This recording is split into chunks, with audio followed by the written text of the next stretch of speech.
জীবনে কিছু মুহূর্ত আছে যেগুলো শুধু স্মৃতি হয়ে থাকে না, একটা মানুষের বুকের ভেতর গভীর ক্ষত হয়ে চিরকাল রয়ে যায়।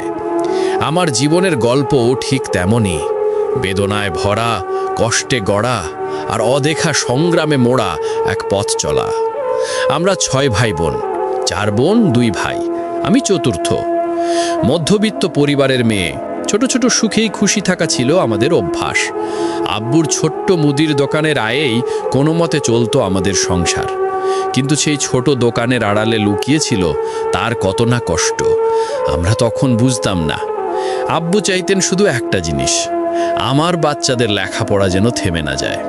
তাকে প্রতিদিন যুদ্ধ করতে হতো, সংসারের সাথে, সমাজের সাথে, টাকার সাথে, সব কিছুর সাথে।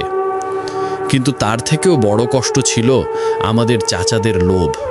আব্বু সামান্য টাকার প্রয়োজনেই তাদের কাছে গেলে বিনিময়ে চলে যেত আমাদের জমি। 1 বিঘা 2 বিঘা, চোখের সামনে কমতে থাকা সেই জমি ছিল আমাদের শেষ ভরসা। আর সেই ভরসাটুকুও তারা নিতে থাকলো টুকরো টুকরো করে।